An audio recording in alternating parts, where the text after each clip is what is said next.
Welcome to ToneTalks. Welcome to ToneTalks. Welcome to ToneTalks. What up, y'all? This is Antonio Moore coming to you from ToneTalks. I wanted to come to you with a show. While players earn the money that they are actually contractually owed during the regular season, their paychecks are spaced out over the course of the year. The standard NBA pay schedule calls for 1/24th of a player's salary to be paid on the 1st and the 15th of each month. I covered this in another context of years, almost I think last year. And I talked about how ignorant it is that these young black men are being paid probably the largest amounts, sometimes in the state, including private sector, in cash. Like, not in stock, not in ownership, but just in cash money, and how much tax they pay as a result. Well, now we also see the exposure that happens when you are made into a high-scale laborer, and labor isn't meant to like really hold that kind of wealth. Let me say it again. Labor isn't meant for you to be paid $40 million in a year, like regular W-2. I mean, it isn't even built for that structure. These people were never supposed to exist. That's part of what you see right now. See, when you're paid at that level, you're supposed to be part of the infrastructure of building America, not just entertaining it. But we see the conundrum now of LeBronism. We see the conundrum of building a black America that thinks that LeBron has wealth and doesn't understand he just makes money. See, I'm here to talk about it because coronavirus just made me seem a little more prophetic. I've been telling y'all for years that there's a wealth problem in black America. We don't create any of the weaponry or military tools. We don't own any of the energy. We don't own any of the telecommunications, ask Byron Allen. We don't own the farming. The few blacks that have some wealth are entertainers, over-leveraged, over-presented.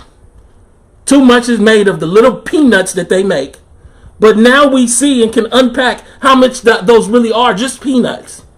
And how we created an idea that blacks no longer needed to worry about blackness on a faux reality of post-racialism.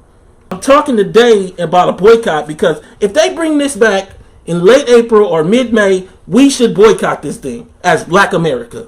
The reason we should boycott it is first and foremost, it has no business on television while black folks are dying, while black folks are basically the lead recipients of this disease, catching this disease, while black folks are unemployed. We don't need no more LeBron on TV.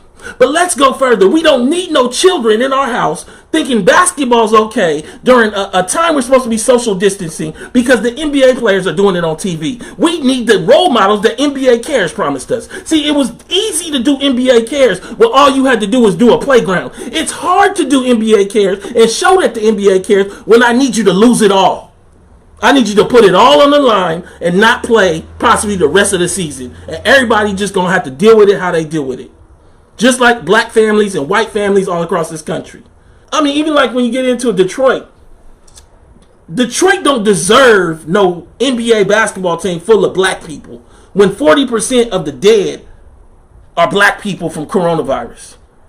And 40% of the unemployment is black people from coronavirus. The Milwaukee Bucks don't deserve a basketball team when 40% of the black people that die in Milwaukee are black people. We know that Wisconsin, I think almost all of the major black areas except for one are either Section 8 or a prison.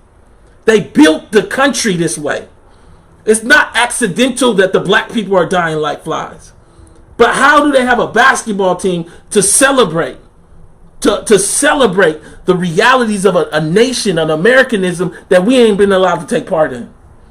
The black players should protest. But you can't protest if Adapukuko is the best player on the Bucks because he don't come from ADOS. Now you see why ADOS is important. You need an ADOS person anchored in the kind of politics that Muhammad Ali was to say, I'm not playing no game if you bring me back until you test all of black Milwaukee. That's how you do this thing.